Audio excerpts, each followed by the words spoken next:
Es Marcos, de Barcelona, pero podría ser cualquiera, en cualquier otra parte. Se va a encontrar con algo que ocurre cada día en oficinas y hogares de todo el mundo.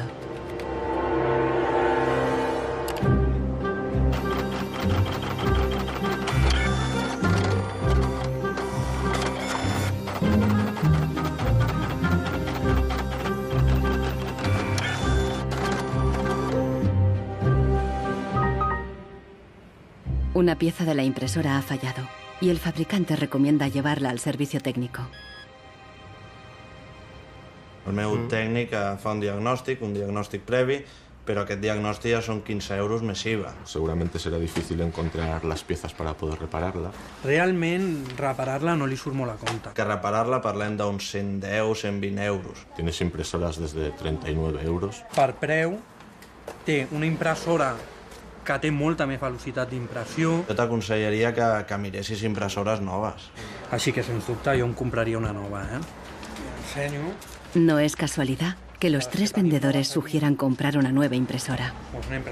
Si acepta, Marcos será una víctima más de la obsolescencia programada, el motor secreto de nuestra sociedad de consumo. Our role in life seems to be just to consume things with credit, to borrow money to buy things we don't need. Nous vivons dans une société dominée par une économie de croissance dont la logique est non pas croître pour satisfaire les besoins, mais croître pour croître. Dans une société de croissance, quand il n'y a pas de croissance, c'est catastrophique. So if the consumer does not purchase, the economy is not going to grow. Planned obsolescence, the desire on the part of a consumer to own something a little newer, a little sooner than is necessary. En este documental revelaremos cómo la obsolescencia programada ha definido nuestras vidas desde los años 20, cuando los fabricantes empezaron a acortar la vida de los productos para aumentar las ventas. Also hat man sich gedacht, dann beschränken wir einfach die Lebensdauer auf 1000 Stunden. Descubriremos que diseñadores e ingenieros se vieron forzados a adoptar nuevos valores y objetivos. Was back to the drawing board and come out with something that was more fragile. Take time, those things. Take time them. So when you finally paid for them, they're used up. Conoceremos una nueva generación de consumidores que está llevando la contraria a los fabricantes. I do think that Apple's development of the iPod was intended to be one of planned obsolescence. ¿Es viable una economía sin obsolescencia programada y sin su impacto sobre el medio ambiente? Posterity will never forgive us. Posterity will suddenly find out about the throwaway lifestyles of people in the advanced countries.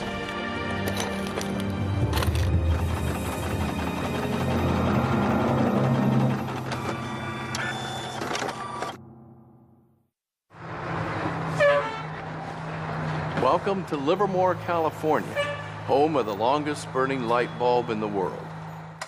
My name's Lynn Owens, and I am chairman of the Light Bulb Committee. It was in 1972 when we discovered that the light bulb that was hanging in the fire station was a significant light bulb. We didn't have any idea at all how old it was until a newspaper man by the name of Mike Dunstan started doing research. He was still able to talk to some of the old volunteer firefighters who were in their 90s at that time and who verified that the light bulb had been burning continuously since 1901. 109 años y sigue sumando. La imagen de la bombilla está en Internet 24 horas al día. De momento se han agotado ya 2 webcams y la bombilla va por la tercera.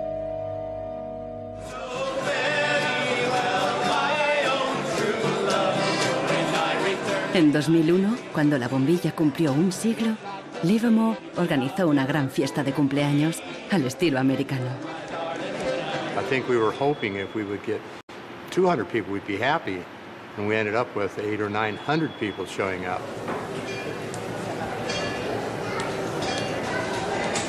One nation, under God, indivisible, with liberty and justice. Do you think that anybody would sing happy birthday to a light bulb? Well, we didn't think they would, but they did. Happy birthday, dear light bulb. Happy birthday to you.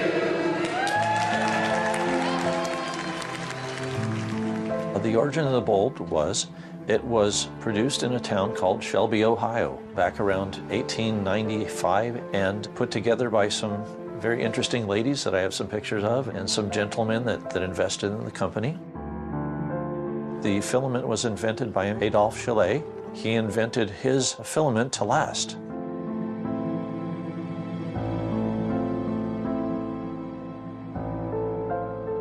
Why does his filament last? I don't know. It's a secret that he made and that died with him. La fórmula para un filamento de larga duración no es el único misterio en la historia de las bombillas. Un secreto mucho mayor es cómo y por qué este humilde producto se convirtió en la primera víctima de la obsolescencia programada. Weihnachten 1924 war ein ganz besonderer Tag. In einem Hinterzimmer in Genf trafen sich einige Herren in Nadelstreifenanzügen, um einem geheimen Plan nachzugehen. Sie gründeten das erste weltweite Kartell, das sich zum Ziel setzte, die Glühbirnenproduktion der gesamten Länder zu kontrollieren und den Kuchen namens Weltmarkt unter sich aufzuteilen. Dieses Kartell hat den Namen Phoebus. Phoebus incluía a los principales fabricantes de bombillas de Europa y de Estados Unidos, e incluso de lejanas colonias en Asia y África. Das Ziel ist gewesen, Patente auszutauschen, die Produktion zu kontrollieren und vor allem aber den Verbraucher zu kontrollieren. Es ist umso besser für diese Firmen, wenn der Verbraucher regelmäßig Glühlampen kauft, und wenn die Glühlampen lange brennen, ist das ein ökonomischer Nachteil. En un principio, la meta de los fabricantes era una larga vida para sus bombillas. On October 21st, 1871, numerous experiments resulted in the production of a small unit lamp of comparatively enormous resistance. The filament being under conditions of great stability. En 1881, Edison puso a la venta su primera bombilla. Duraba 1500 horas. En 1924, cuando se fundó el cártel Phoebus, se anunciaban con orgullo 2500 horas de vida útil y los fabricantes destacaban la longevidad de sus bombillas. Also hat man sich bei Phoebus gedacht, dann beschränken wir einfach die Lebensdauer dieser einzelnen Glühbirnen auf 1000 Stunden.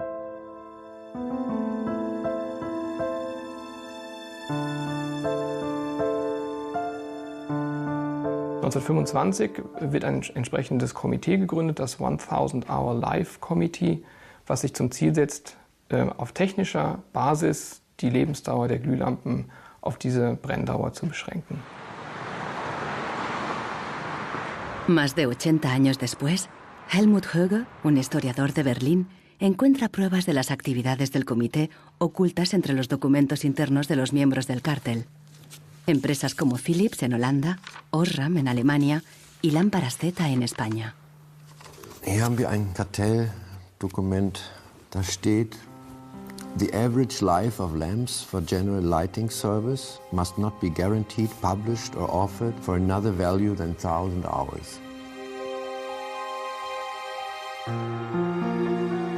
Presionados por el cártel, los fabricantes realizaron experimentos para crear una bombilla más frágil que cumpliera con la nueva norma de las 1000 horas.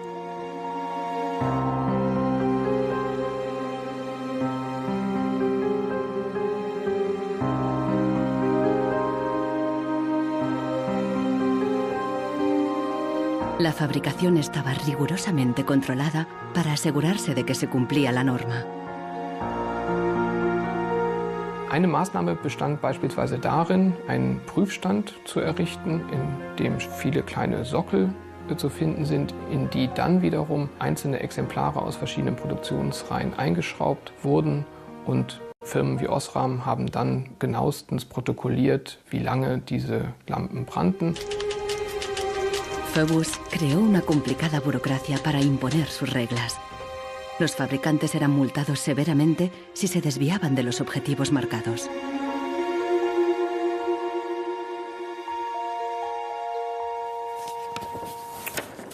Hier haben wir eine Straftabelle aus dem Jahr 1929, die genau zeigt, wie viel Schweizer Franken Strafe für 1000 verkaufte Glühbirnen die Mitglieder des Kartells zahlen müssen, wenn die Lampen länger halten als zum Beispiel 1500 Stunden.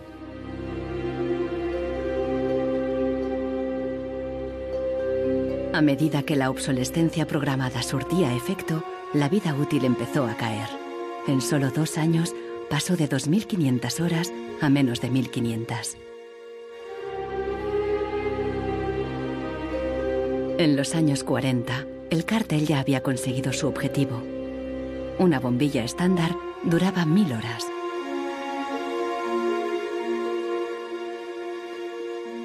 Young lady, you should be more careful.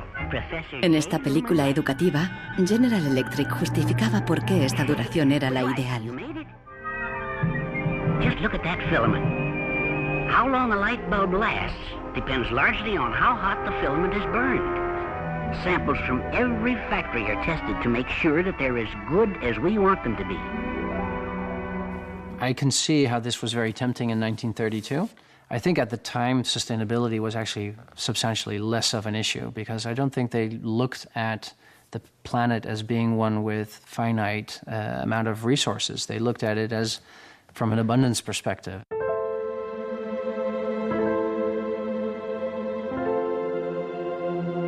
En 1942, el cártel salió a la luz.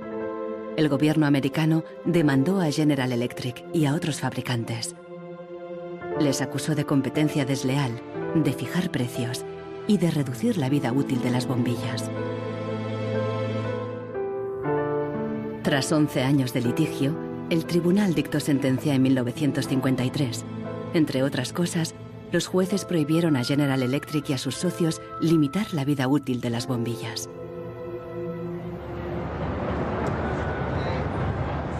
Pero en la práctica, la sentencia tuvo poco efecto y las bombillas continuaron durando 1000 horas.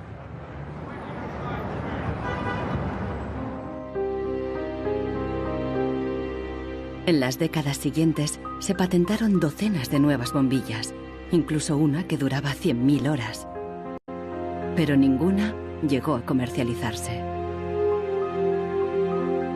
Offiziell hat es ja Phoebus eigentlich nie gegeben, wenn auch diese Spuren der Öffentlichkeit nie ganz verborgen gewesen sind.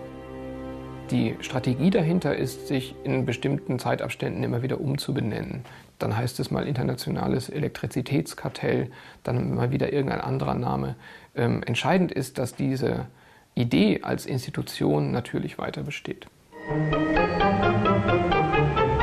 Ironically, the light bulb has always been a symbol for ideas and innovation, and yet it's one of the early and best examples of planned obsolescence. Nichols Fox vive en un lugar perdido en las montañas de Virginia. Aquí escribe sobre el impacto social de la tecnología y a veces se atreve con la poesía.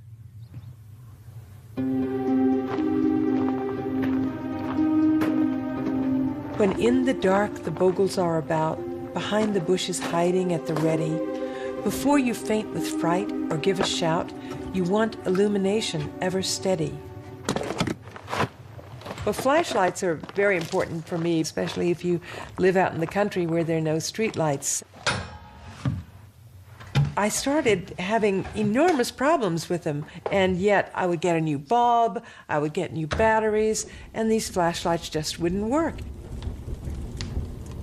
Nichols Fox es víctima de la obsolescencia programada, aún estando lejos de la moderna vida urbana. Here's a General Electric memo from the 30s. 2 or 3 years ago, we proposed a reduction in the life of flashlight lamps from the old basis on which one lamp was supposed to outlast 3 batteries to a point where the life of the lamp and the life of the battery would be approximately equal. Flashlights are not toys.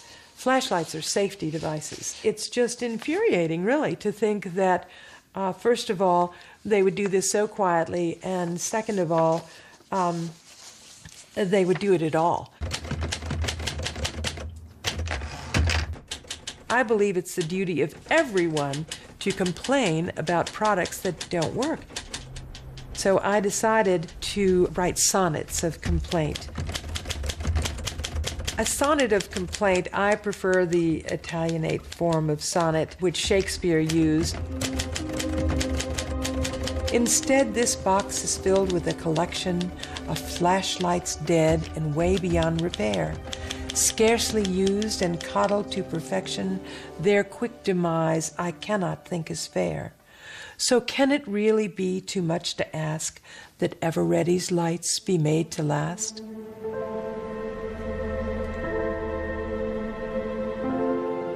En Barcelona, Marcos ha ignorado el consejo de los vendedores de reemplazar la impresora. Está decidido a repararla, pero el manual ni tan solo menciona el problema. Buscando por los foros de internet, descubre que no está solo. Doncs hi ha molta gent als fòrums que té els mateixos problemes que jo, que té problemes a la impressora, no l'imprimeix, es bloqueja i no poden fer res. Pasa en varias marcas de impresoras. Ninguno de los cientos de mensajes ofrece una solución. Marcos está buscando una aguja en un pajar.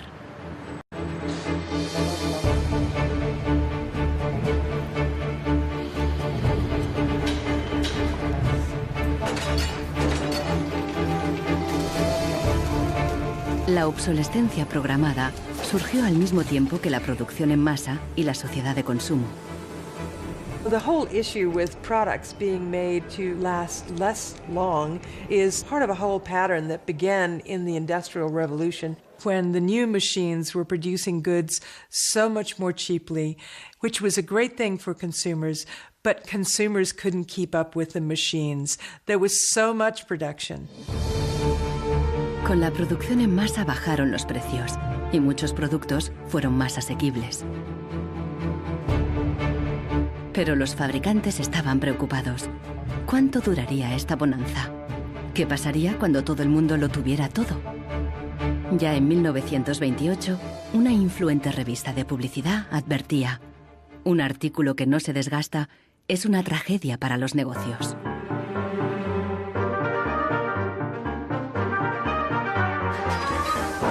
La tragedia afectó especialmente a Henry Ford, el padre de la producción en cadena. Para poner su modelo T al alcance del consumidor medio, Ford lo produjo en masa, a partir de un único diseño básico que ofrecía fiabilidad y durabilidad. It was this noisy, smelly, dirty Model T Ford that made women very unhappy, but the men treated like a piece of farm machinery. But it was the workhorse of America. La estrategia del modelo único fue un gran éxito, y a principios de los años 20, la mitad de los coches del mundo eran Ford T.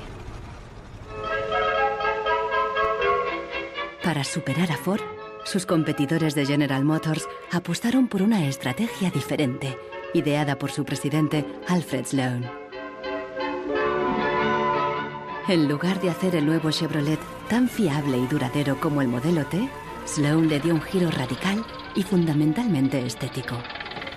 Sloan put a new dress on it and gave a new lipstick and put it out on the market for slightly less than what the Ford Model T sold for. And because it was a prettier design than the Model T, it sold like hotcakes. So he realized that he didn't have to beat Ford at his engineering game. He could beat Ford at the design game. Sloan introdujo el concepto del modelo anual, con una sucesión de diferentes tamaños, formas y colores. Su objetivo era que los consumidores cambiaran de coche cada 3 años. La estrategia funcionó y las ventas de Ford cayeron porque los consumidores empezaron a ver el modelo T anticuado y obsoleto. En 1927, tras producir 15 millones de unidades, Ford retiró el modelo T del mercado.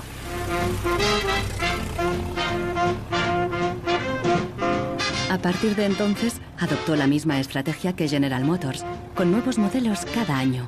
La industria del automóvil creció como la espuma y aceleró la economía.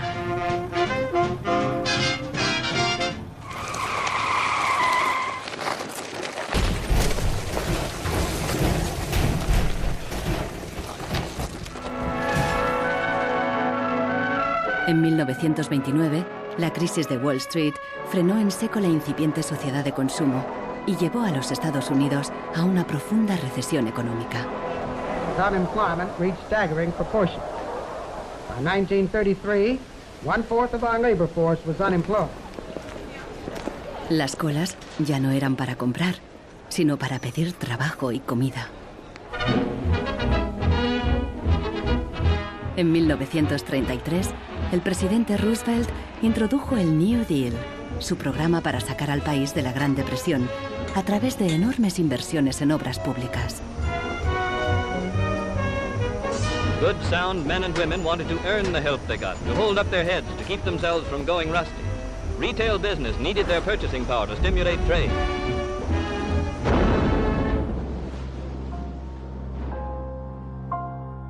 Pero no todo el mundo confiaba en el New Deal. Desde Nueva York llegó una propuesta radicalmente diferente. Bernard London, un prominente inversor inmobiliario, sugirió salir de la depresión haciendo obligatoria la obsolescencia programada. Era la primera vez que el concepto aparecía por escrito. London planteaba que todos los productos tuvieran una vida limitada, con una fecha de caducidad, después de la cual se considerarían legalmente muertos. Los consumidores los devolverían a una agencia del gobierno para su destrucción. Quien se quedara un artículo después de caducado pagaría una multa. This forced expiration date would revive the consumerability and the need for more production of such consumer products as something great. I thought it was a great idea. Bernard London creía que con la obsolescencia programada obligatoria, las fábricas seguirían produciendo, la gente continuaría consumiendo y habría trabajo para todos. He was trying to achieve a balance between capital and labor where there would always be a market for new goods. So there would always be a need for labor and there would always be a reward for capital. Giles Slade está en Nueva York para saber más sobre la persona que hay detrás de la idea. London era judío y llegó a Estados Unidos desde Europa del Este a principios del siglo XX. Entró en el negocio inmobiliario y ganó millones con numerosos proyectos de construcción por todo Nueva York. He was a man who was inclined to make money. He was a capitalist. But he was also a man who was a philanthropist. He looked out for the good of his fellow man. Participó en muchos proyectos de beneficencia, especialmente en escuelas para niños judíos pobres. No queda claro si con la obsolescencia Bernard London pretendía maximizar los beneficios o bien ayudar a los parados. Giles Slade se pregunta sobre sus motivaciones personales y ha localizado a alguien que le conoció. I have a picture of Bernard London and You do? Well, I think so, and I wonder Oh, if I you'll, don't believe I wonder if it. you'll be able to recognize him. He's there. Oh, in don't tell me which one he Okay, is. And okay. let's see. Ah, isn't that interesting? Yes, definitely intellectual looking. And you met Bernard London in 1933. When I after- was about 16, 17, my dad and mother had this big Cadillac car, which was the size of a Zeppelin. Mother was driving like a chauffeur. Dad was in the front, and Mr. and Mrs. London were in the back of the big limousine. Dad said that Mr. London should explain his philosophy to me. He's a very interesting man. And he just told me in a few words that that was his idea to reduce the Depression. We were in an economic mess, worse than today even. He was obsessed with this idea. Like an artist is utterly obsessed with his paintings, you know. He actually whispered to me in the car, afraid that his theory might be too radical. De hecho, la idea de Bernard London pasó inadvertida y la obsolescencia obligatoria nunca se puso en práctica.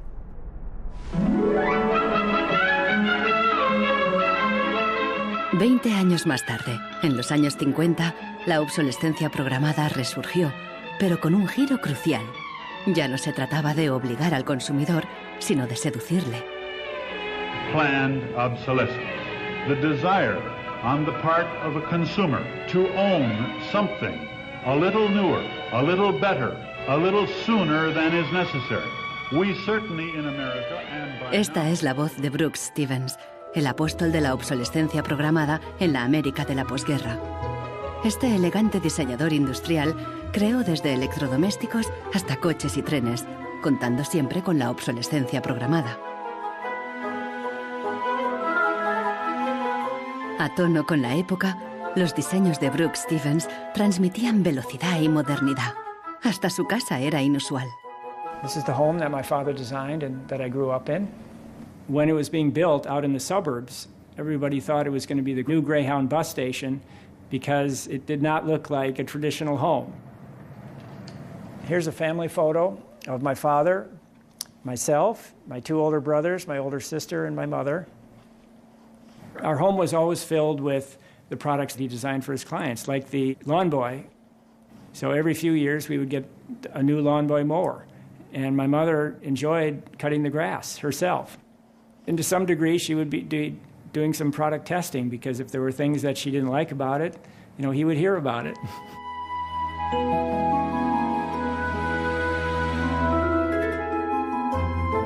One of the most important things that my father felt always in designing a product is that it made a statement. He detested products that were bland and really did not, create any desire within the consumer to inspire the purchase. Unlike the European approach of the past, where they tried to make the very best product and make it last forever, meaning you bought such a fine suit of clothes that you were married in it and then buried in it, and never a chance to renew it, the approach in America is one of making the American consumer unhappy with the product that he has enjoyed the use of for a period, have him pass it on to the second-hand market, and obtain the newest product with the newest possible look. Brooks Stevens viajó por todos los Estados Unidos, promoviendo la obsolescencia programada en charlas y discursos. Sus ideas cuajaron y tuvieron un amplio eco.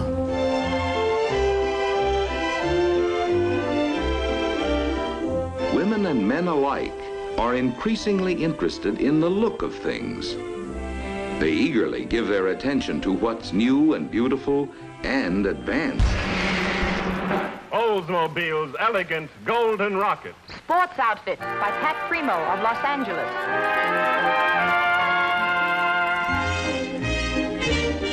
El diseño y el marketing seducían al consumidor para que deseara siempre el último modelo. My father never designed a product to intentionally fail or become obsolete for some functional reason in a short period of time. Planned obsolescence is absolutely at the consumer's discretion. No one is forcing the consumer to go into the store and purchase a product. They go in under their own free will. That's their choice.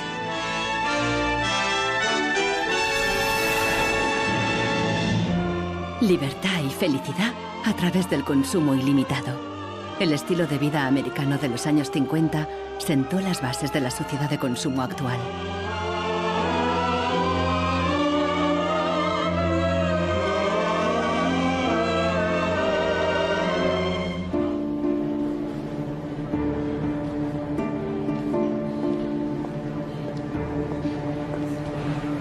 See, without planned obsolescence, these places wouldn't exist. There wouldn't be any products, there wouldn't be any industry, there wouldn't be any designers, architects, there wouldn't be any salespeople, cleaners, there wouldn't be any security guards. All the jobs would go. La obsolescencia programada está en la raíz del considerable crecimiento económico que el mundo occidental ha vivido a partir de los años 50.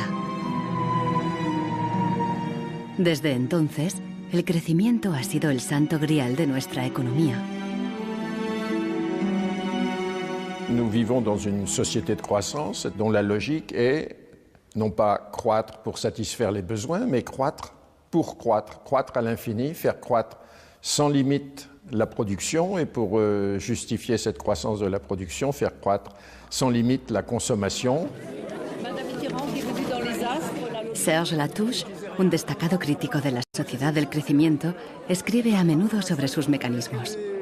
Au fond, il y a trois instruments fondamentaux qui sont la publicité, l'obsolescence programmée et le crédit.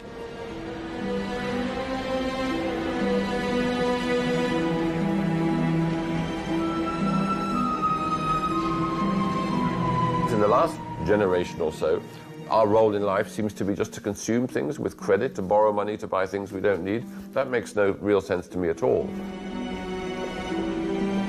Los críticos de la sociedad del crecimiento alertan de que no es sostenible a largo plazo, porque se basa en una contradicción flagrante. Celui qui croit qu'une croissance infinie est compatible avec une planète finie est soit un fou, soit un économiste.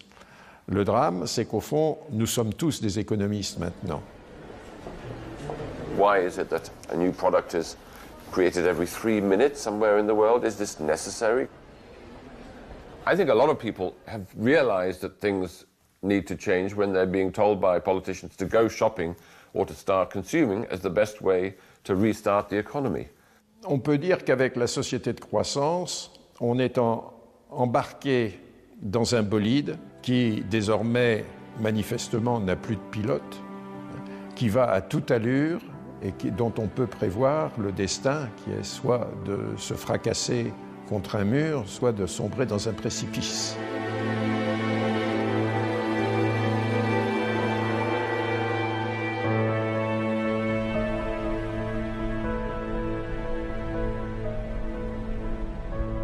Marcos ha encontrado a alguien en Internet que ha descubierto qué le ocurre a su impresora.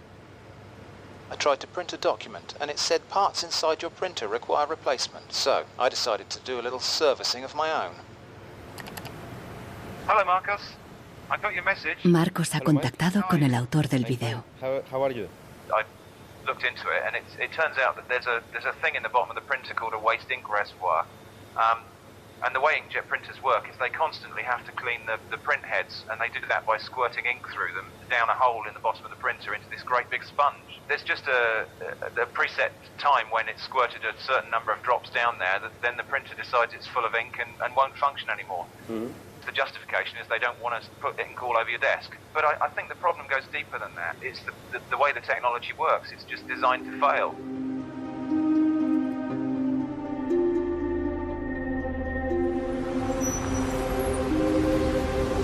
¿Es ético diseñar un producto para que falle? ¿Qué opinan los diseñadores y los ingenieros de la obsolescencia programada? Giles Slade está investigando cómo reaccionaron cuando el concepto se extendió. In the 1950s, there's a debate among engineers about whether or not they should be deliberately death dating products. And most of the debate is framed in a magazine called Design News. Las empresas querían que se acortara deliberadamente la vida útil de los productos mediante el diseño técnico.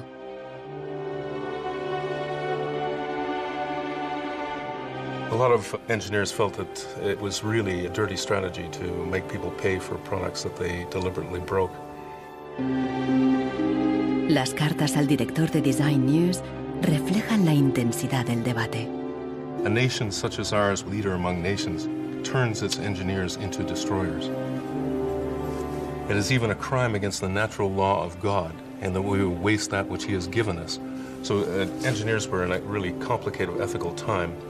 This confrontation with planned obsolescence provoked them to examine their most basic ethical concepts.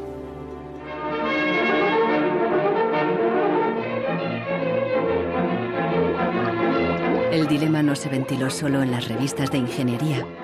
En un clásico del cine británico de 1951, un joven y emprendedor químico inventa un hilo que repele la suciedad y no se desgasta. El químico cree que ha conseguido un gran progreso.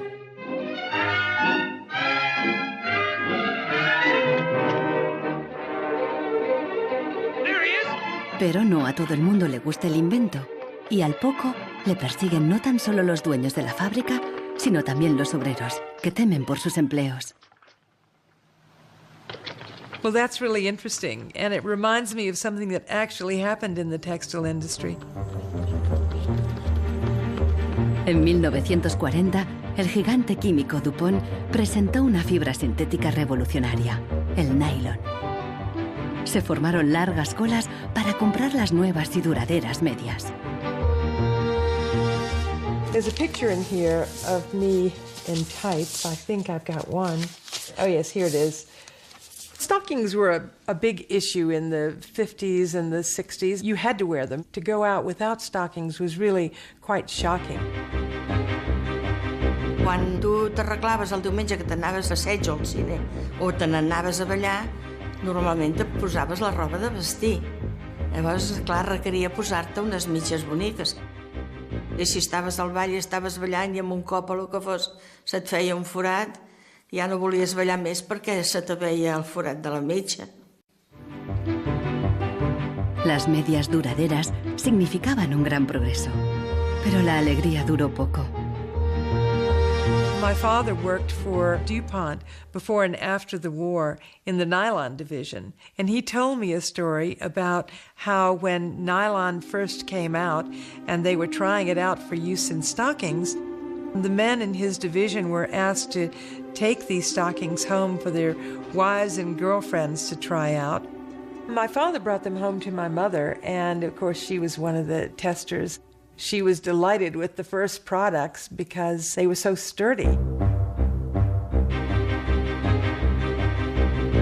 Los químicos de DuPont tenían motivos para estar orgullosos.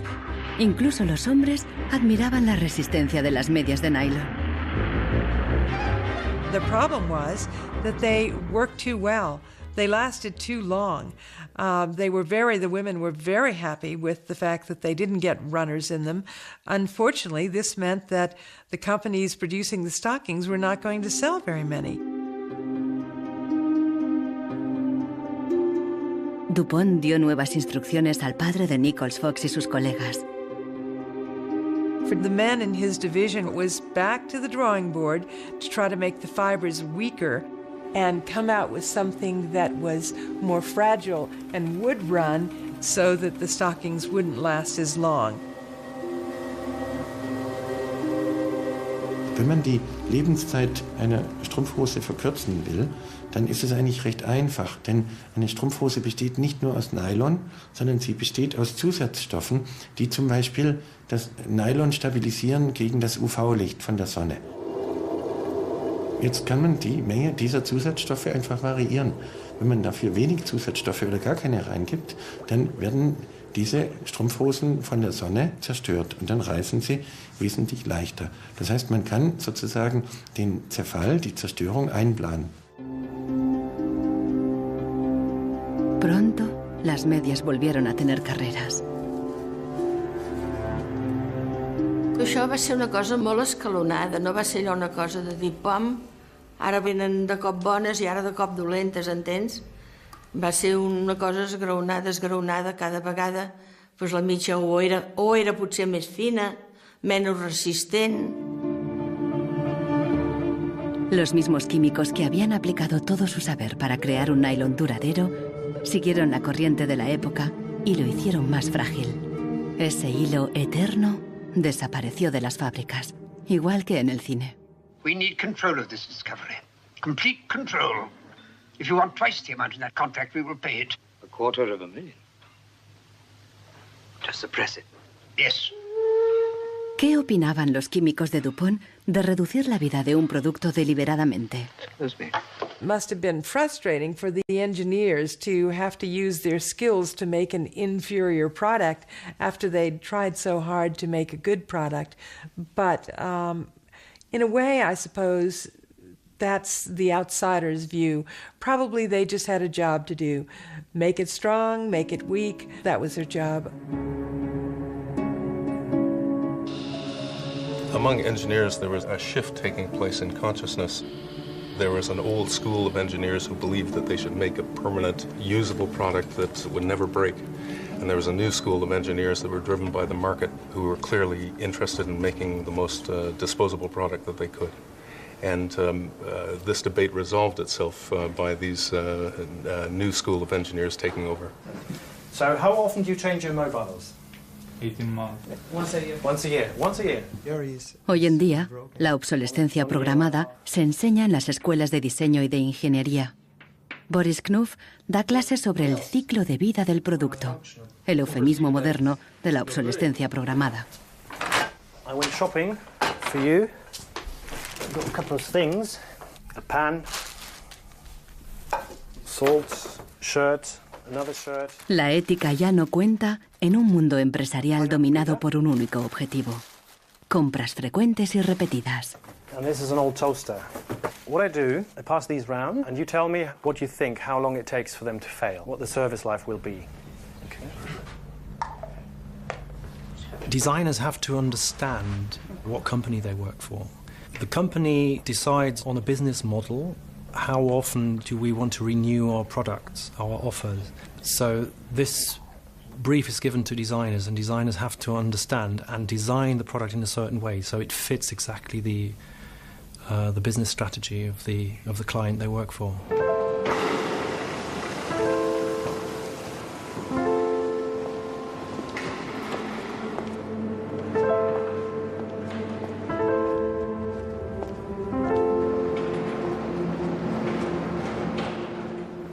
Consultando manuales de instrucciones, Marcos se da cuenta de que los ingenieros determinan la vida útil de muchas impresoras al diseñarlas.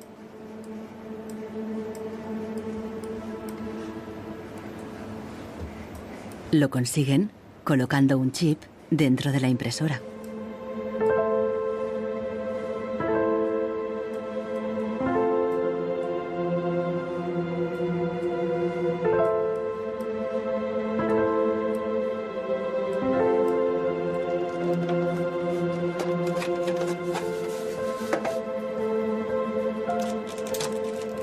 Hi ha trobat el xip, que és una EEPROM, que és un xip on es guarda una compta d'impressions.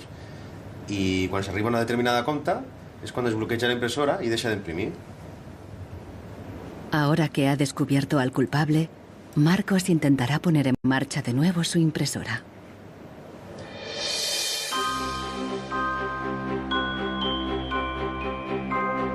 A finales de los años 50, los consumidores empezaron a cuestionar la obsolescencia programada y los trucos de los fabricantes.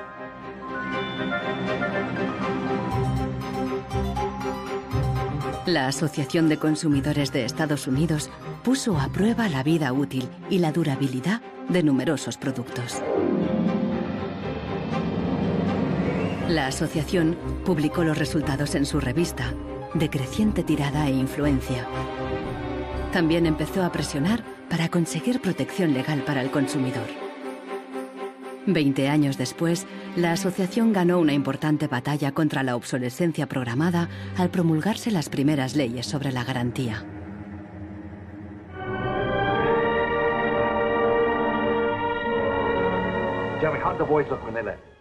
La cultura popular también empezó a hacerse eco de la obsolescencia programada. Incluso apareció en el clásico teatral de Arthur Miller, Muerte de un viajante. Once in my life, I'd like to own something outright before it's broken. I'm always in a race with the junkyard. Just finished paying for the car and it's on its last legs. The refrigerator consumes belts like a crazy maniac. They time those things. They time them, so when you finally paid for them, they're used up.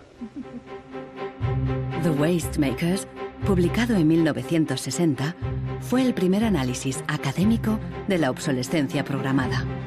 Su autor, Vance Packard, era famoso por un libro sobre el poder de la publicidad.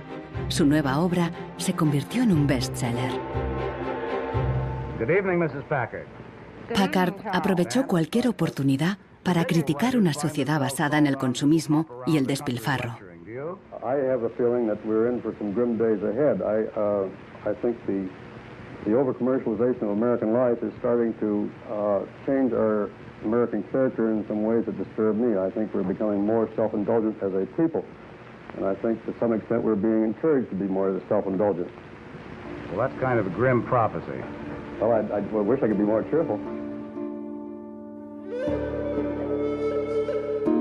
Los críticos de la sociedad de consumo vieron sus fallos, pero no se propusieron una alternativa radical, porque en aquella época ya existía una, al otro lado del telón de acero. A finales de los 50, en plena Guerra Fría, aún parecía posible la victoria del comunismo sobre el capitalismo como sistema político y económico.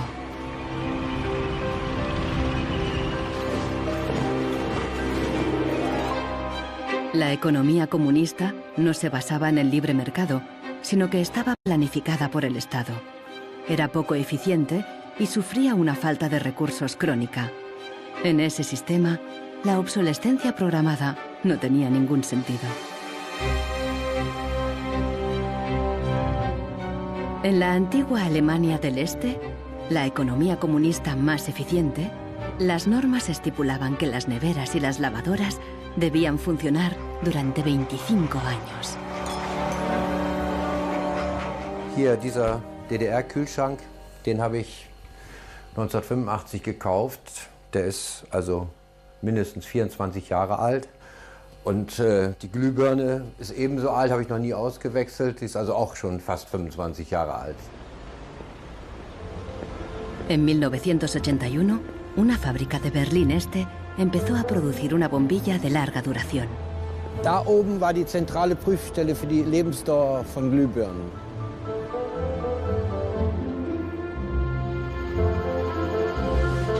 Los responsables de la fábrica presentaron la nueva bombilla en una feria internacional, en busca de compradores occidentales. Als die ostdeutschen Glühlampenhersteller 1981 diese Langlebensdauerglühlampen auf der Hannoveraner Messe präsentierten, meinten ihre Westkollegen von Osram, ihr wollt euch wohl alle arbeitslos machen. Woraufhin die NAVA-Leute, Ingenieure antworteten, nein, im Gegenteil, indem wir Ressourcen schonen und den Wolfram nicht verpulvern, behalten wir gerade unsere Arbeitsplätze. Los occidentales rechazaron la bombilla. En 1989 cayó el muro de Berlín. La fábrica cerró y la bombilla de larga duración dejó de producirse. Ahora solo se puede ver en exposiciones y museos.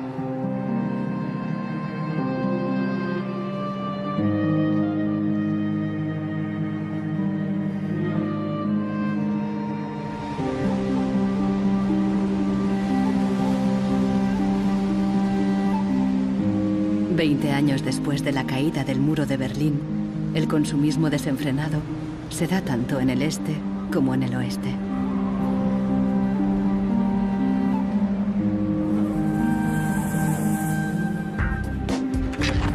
Con una diferencia.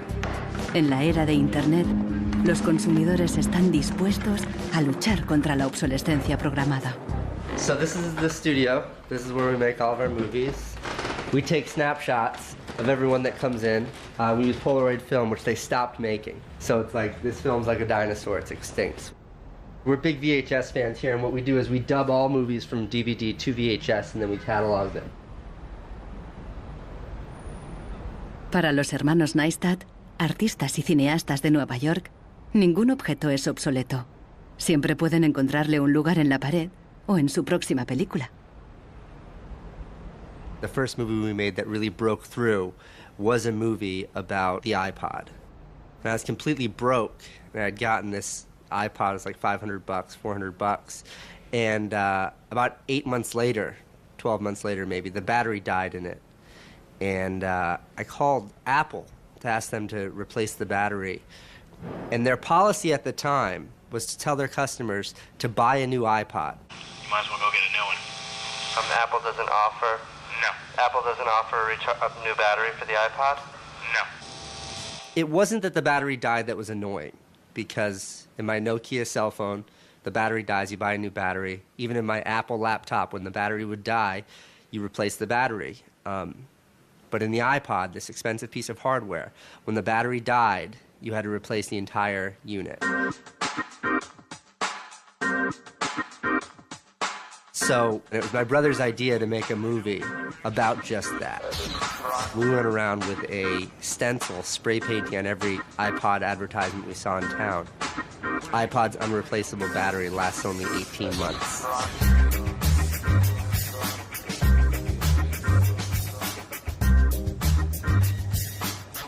We put the video on our own little site, iPodsDirtySecret.com. In the first month, 6 weeks, it was at 5-6 million views.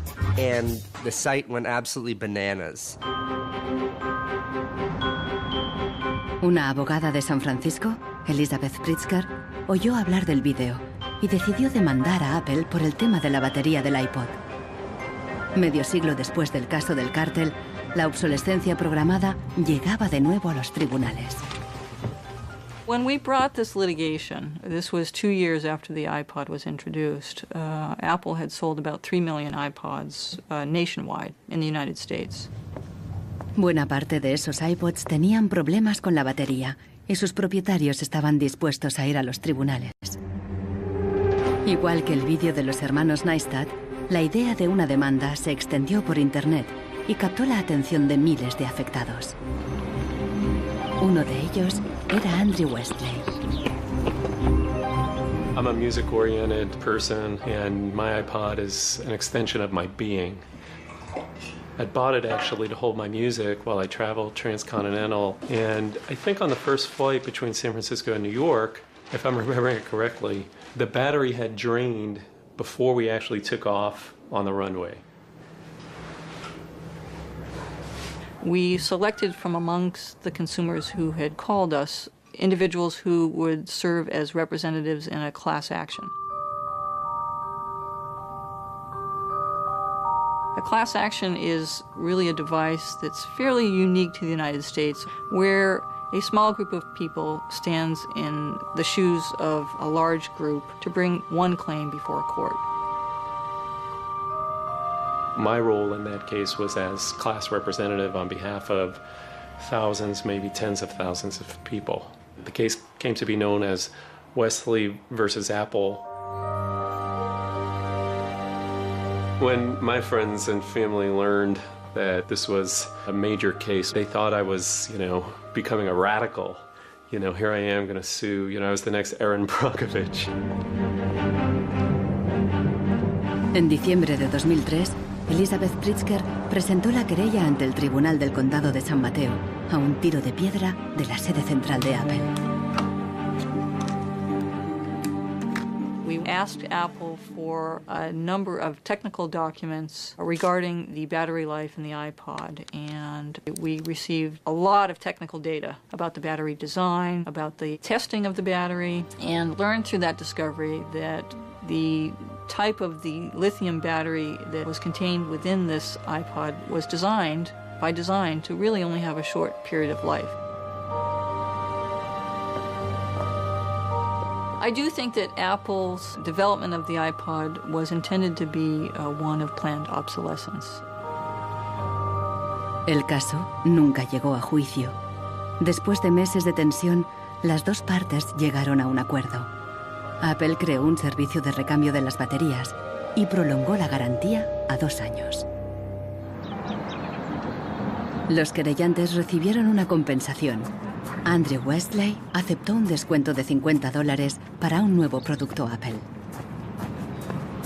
They retained me as a customer. I bought an expensive laptop, and so I couldn't help but think that in the end, really, the benefit of my specific settlement really was Apple's benefit. One thing that really bothers me personally is that Apple really promotes itself as a young, hip, forward-thinking company, and for a company like that not to have a good environmental policy that allows consumers to return products for proper recycling and disposal is really counterintuitive and counter to their message.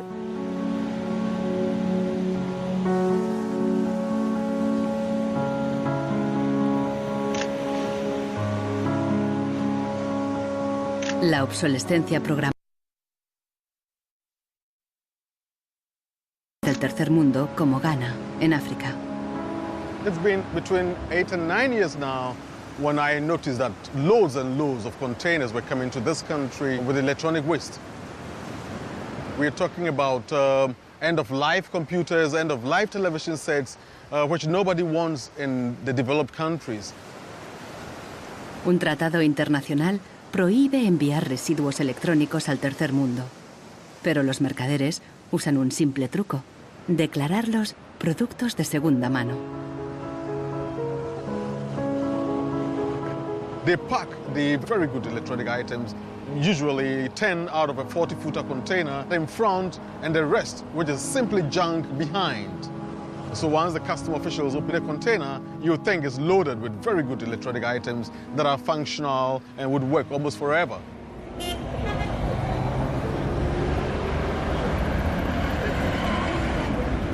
Los contenedores se descargan cerca del puerto donde comerciantes ganeses compran cualquier aparato que funcione o que se pueda reparar. De aquí, los llevan a la capital, Accra. En Ghana, si algo se puede reparar, no se tira así como así. Andrew Obusu compra ordenadores de segunda mano de Europa y los repara. This machine is from Spain. I check this machine and then get to find out that the hard disk is not working. Then I change the hard disk, the one is working. And then this one to the fault was from the VGA. Yeah, I changed the VGA, it was working. If I find out where the fault is, it takes about 30 minutes, 20, 10. Obusu vende estos ordenadores a estudiantes, escuelas y pequeñas empresas. No entiende la mentalidad de usar y tirar de los países desarrollados. But here Africa, it's not easy. Before a fellow gets a computer, it's not easy. So that person will just throw it away. He will service it.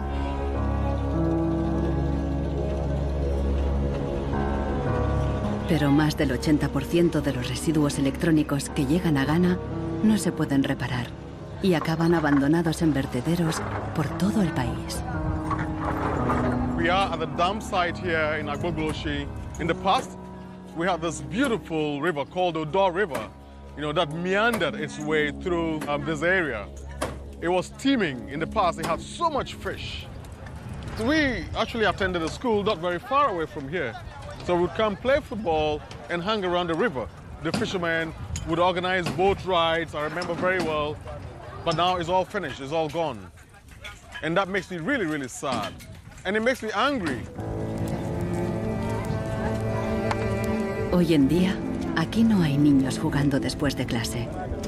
En su lugar, jóvenes de familias pobres vienen a buscar chatarra. Queman la funda de plástico de los cables para obtener el metal que llevan dentro.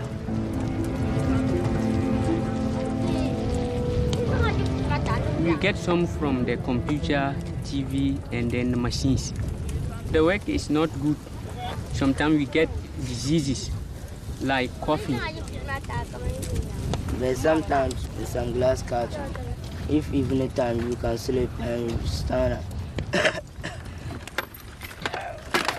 Los niños más pequeños rebuscan en los restos para encontrar cualquier pequeño trozo de metal que los mayores hayan olvidado. Los chatarreros compran este metal y lo revenden a países en crecimiento económico.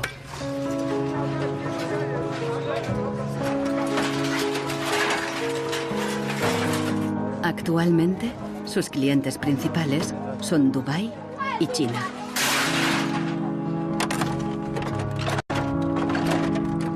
Some of those behind the shipments have said that, well, we're trying to bridge the digital divide between Europe, America, and then the rest of Africa and Ghana, of course. But the reality is that these computers that are sent here simply do not work. There's no point in receiving electronic waste when you cannot deal with it, more so when you did not produce it and your country is being used as the world's trash bin.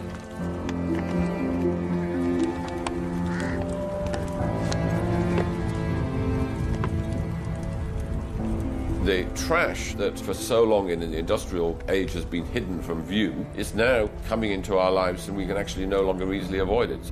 The waste economy is reaching its last legs because they don't physically have anywhere else to put the waste.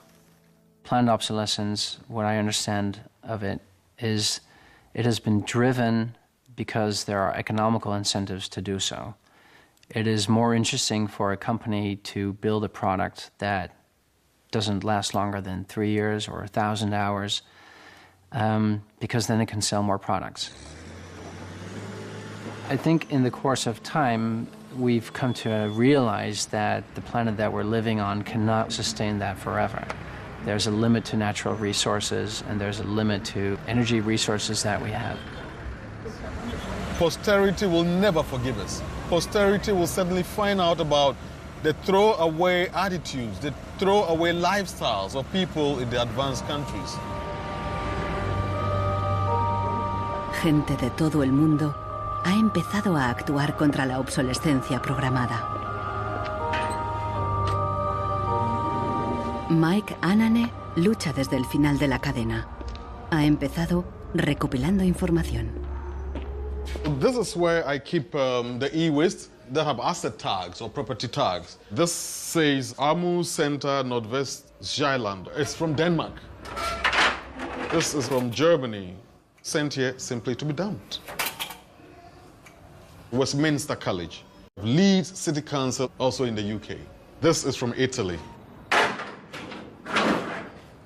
Apple should know better. It's a company that claims to be so green.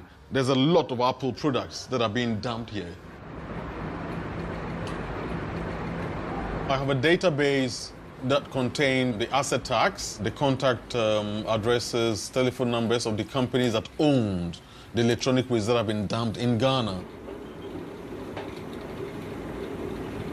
Mike piensa convertir esta información en pruebas para una denuncia ante un tribunal. We need to take some action, some punitive measure. We need to sue people so they stop dumping e-waste in Ghana. We have in the United States several models of legislation that I think could be adapted in this area. We have, for example, the Clean Air Act, the Clean Water Act. That type of legislation easily could be adapted to the electronic or manufacturing process, where you are requiring manufacturers who produce products to ensure that they are disposed of in a way that is environmentally friendly. I think that we've got to stay on top of it. We've got to absolutely band together. We've got to use the internet, we've got to blog about it, and we've got to band together the strength in numbers, and that's the only way to change it.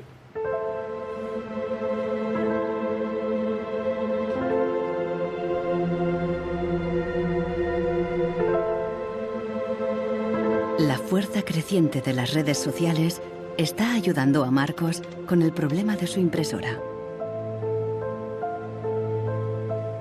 Ha encontrado la aguja en el pajar, en Rusia. Una web parece ofrecer un software gratuito para impresoras con un chip contador. El programador se ha tomado la molestia de explicar su motivación personal. Stops printing and says some cryptic message. What parts inside your printer require service maintenance. This happens due to a bad construction. This is their business model. Not a good one for user and environment. So I looked and found a way to make user-friendly software to allow active users to reset an input counter. Marcos no sabe qué puede pasar, pero decide bajarse el software de todos modos. Desde un pequeño pueblo en Francia, John Zácara lucha contra la obsolescencia programada, ayudando a gente de todo el mundo a compartir ideas de negocio y de diseño. In all poorer countries, things are repaired automatically. The notion you throw a product away just because it breaks for some reason is completely unknowable and unthinkable, actually, to somebody in the south.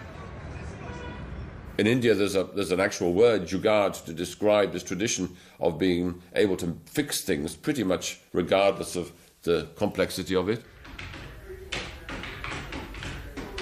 We try to find people who are actively doing projects in the world rather than just talking about things or making abstract statements about how awful things are or what has to be changed.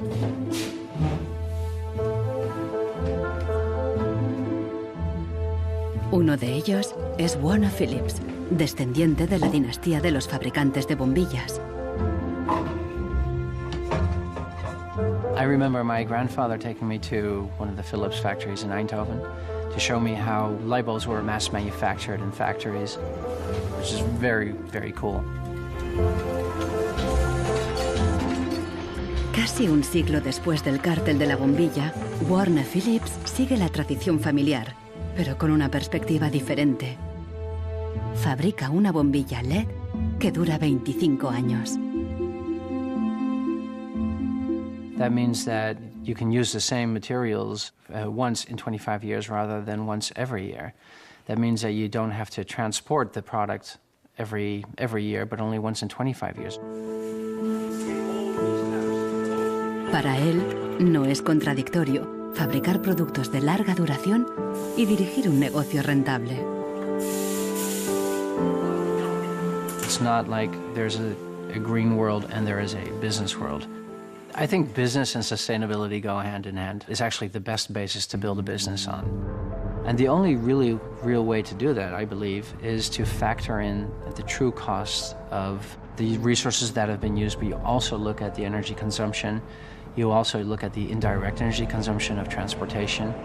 Si on faisait vraiment payer aux transporteurs le coût réel du transport, sans parler du fait que le pétrole est une ressource non renouvelable et pour lequel on n'a pas vraiment de substitut, je dirais que le prix du transport devrait être multiplié par 20 ou 30.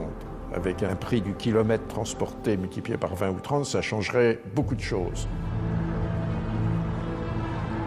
Una simple bombilla sería mucho más cara si su precio incluyera todos los costes ocultos, materias primas, emisiones de carbono y el impacto ambiental de la producción y el reciclaje.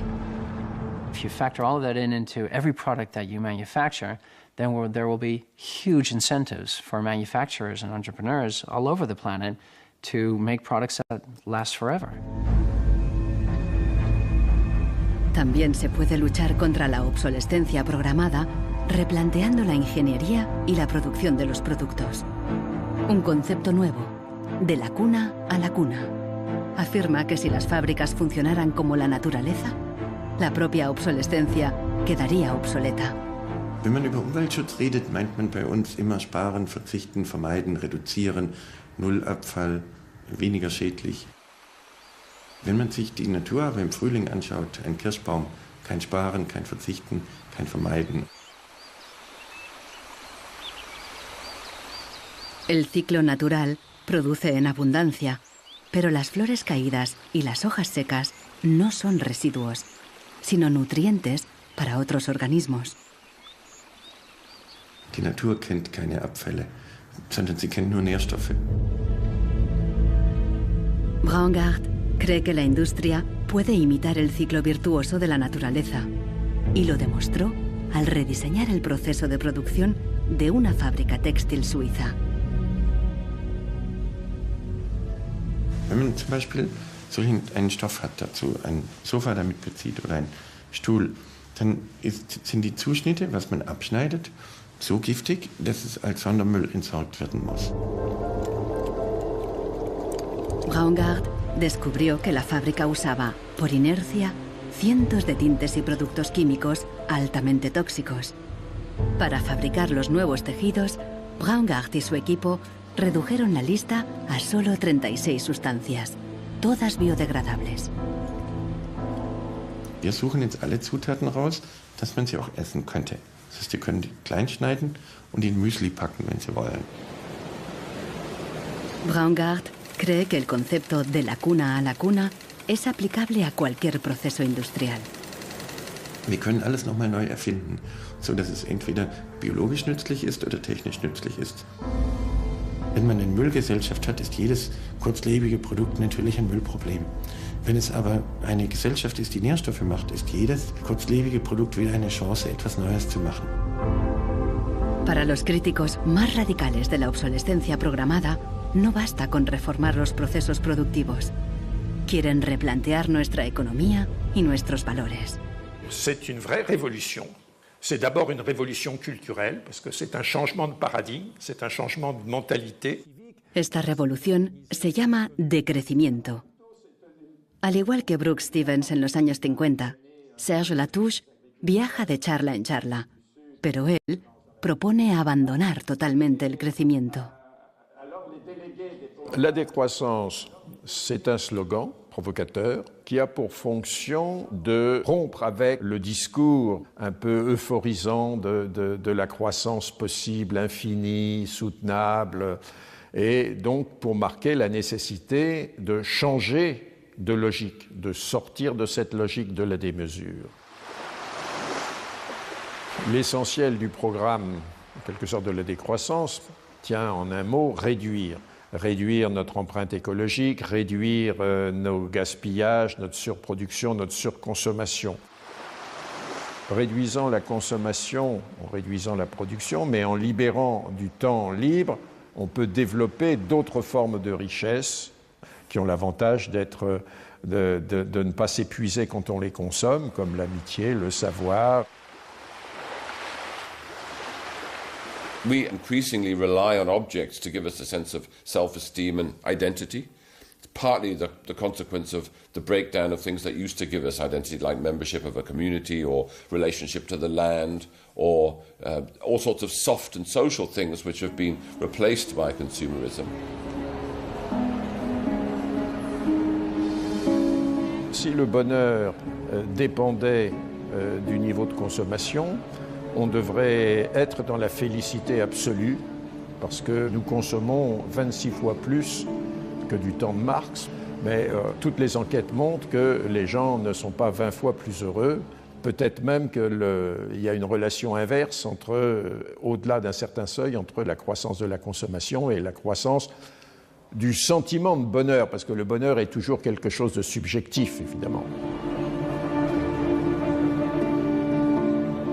Los críticos del decrecimiento temen que destruirá la economía y nos llevará de vuelta a la edad de piedra.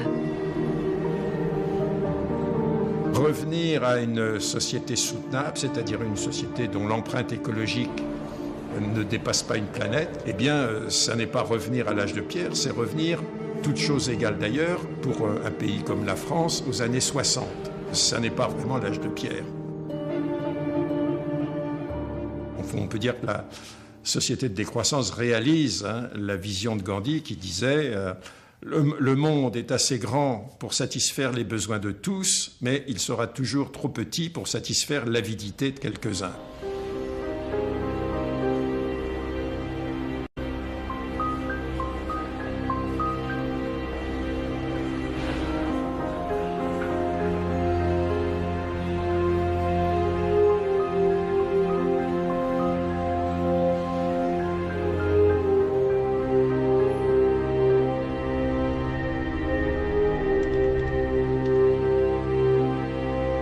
Marcos está instalando el freeware ruso en su ordenador. Con el nuevo programa, puede poner a cero el chip contador de la impresora. La impresora se desbloquea inmediatamente.